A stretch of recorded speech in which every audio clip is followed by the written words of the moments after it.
This could literally change how Christian apologists talk about manuscripts of the New Testament. I'm not kidding. I'm not exaggerating for the sake of this video. I really do think the results of this multi-month-long project could shake things up, showing in a fresh new way why we can trust that the original writings of the New Testament have not changed, but are preserved for us across history. This is exciting, guys. New research is out. Personally, I've never seen anything quite like this, and I've had the privilege of being involved in a small part of its story. For me, this all began when I encountered a problem with how Christian apologists discuss the preservation of the New Testament. Typically, it starts when someone like a skeptic says, "We don't have the original writings of the Bible, so we don't know what the Bible really says." In response, we tend to say, "Yes, we do not have the original writings of the Bible, but we have manuscripts or handwritten copies of the Bible. In fact, we have thousands of these manuscripts that we compare with each other to help us determine what the original would have said." The skeptic responds by saying, "Sure, but most of those thousands of manuscripts you're so excited about are over 1,000 years after the original books were written. That's a lot of time for corruption to creep in." The apologist says, "True, but we do have early manuscripts that go back close to the time of the original writings. In fact, our earliest manuscript, P52, was written around 130 AD. That's like only 50 years after the books of the Bible were written." And the skeptic responds, rightfully so, saying, "Sure, but P52, like all of our other earliest manuscripts, is just a fragment. It's not the whole New Testament." That is a totally valid concern. Early manuscripts are great, but early manuscripts also tend to be fragments. Maybe just a page, maybe half a page, or even smaller. It's still counted as a manuscript. What any skeptic wants to know, and what any Christian should want to know, is this: do we have enough useful data across all of our earliest manuscripts to reconstruct what the original New Testament would have said? That's the problem I encountered. Now, we know that the earliest complete copy of the New Testament is the Codex Sinaiticus, created in the mid-4th century. The Codex Vaticanus is another hugely important manuscript. It dates to the early 4th century and has most of the New Testament. That's a great start. The average manuscript lasts maybe 100 or 200 years, so anything before the 400s might be only a couple of generations removed from the original. But can we go earlier? About a year ago, I spoke to a guy I work with, Nick Alsop, and I said, "Hey, I know there's a good handful of New Testament manuscripts written prior to 400 AD, but apart from the Sinaiticus and the Vaticanus, I don't know how much of the New Testament is actually in those manuscripts. Could you research that?" Nick said, "Sure." And he quickly discovered that there was no easy answer to that question, so he began figuring it out himself. He went full out, guys, doing way more work than I expected. He began examining all the manuscripts from before 400 AD and identified which New Testament verses are preserved in each of those manuscripts. Keep in mind, the New Testament has over 7,900 verses in total. So here he is with this huge spreadsheet, checkboxing each of those verses that exist for all of the manuscripts. It's nuts. It's taking him months, but then Nick ends up connecting with another guy, Dwayne Green.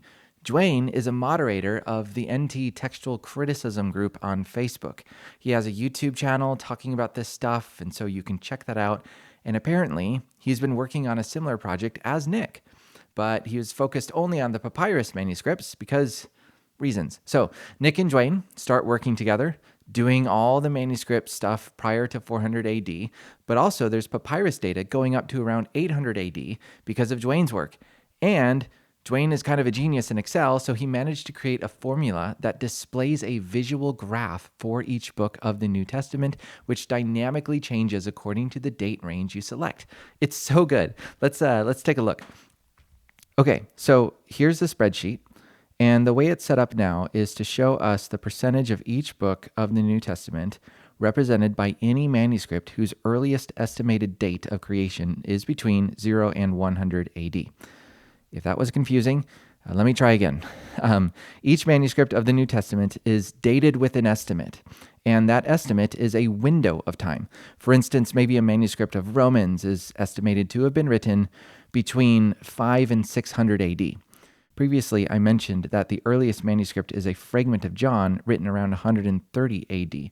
However, the dating is not exact, and so the official date range of this manuscript of John shows that it could have been written even prior to 100 AD.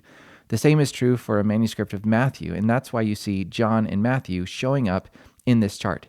The fragment of John contains 1.37% of all the verses in the book of John, and the fragment of Matthew covers about 2% of all the verses of Matthew. So, there's not much happening in the first century. This shouldn't surprise us. Books of the Bible are still being written, right? But look what happens when we bump up to the beginning of the second century. Holy freaking cow. Suddenly, we have manuscript data covering the flagship books of Paul and Peter, the Gospel of John, over 2/3 of Luke, Hebrews. But look down in this corner. We have over half of the entire New Testament represented in manuscripts whose composition could be as early as the first 200 years. Let's bump that up to 300 AD. Now it's 81%. All of the Gospels are entirely represented. That's huge, since the Gospels are the writings that discuss the life, ministry, death, and resurrection of Jesus. There's not much movement on some of the other books, but some of those dips are for books that are also really short, so it's not all that surprising. Climbing up to 400 AD, this is what I originally wanted to know. It climbs a bit more. Now, technically, at this point, pretty much everything should be maxed out because now we are within the date range of the Sinaiticus and Vaticanus codices. For this project, though, we didn't include those manuscripts because that ruins the fun. All right. Currently, this document has papyrus data going even further. That wouldn't be all the manuscripts. Nick still plans on filling out the later dates with non-papyri manuscripts, but we can see what happens if we say bump this up to 600 AD, which is still pretty early for manuscripts, mind you. The book of Acts catches up, James, the letters of John. Anyway, I hope you can see the value in a project like this. Because of this work, we can visually see the amount of data in our earliest New Testament manuscripts, and we find these manuscripts cover some of the most critical books for anyone trying to determine if Christianity is true. Dwayne, Nick, and I are happy to share our work in progress, so you can explore the document yourself if you'd like. Just make sure you're on the right tab, percent attestation.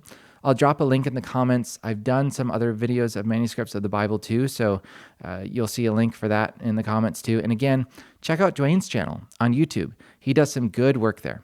Cool. Well, hey, before you check out, little channel update. The past 10 videos or so were pre-recorded before I started philosophy at Talbot School of Theology.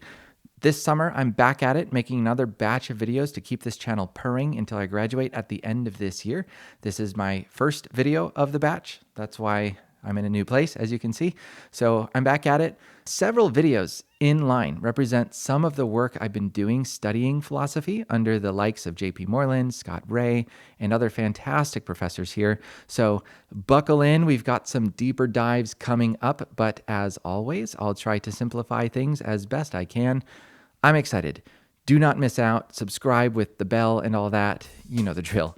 So thanks for watching, and I'll see you in the next video.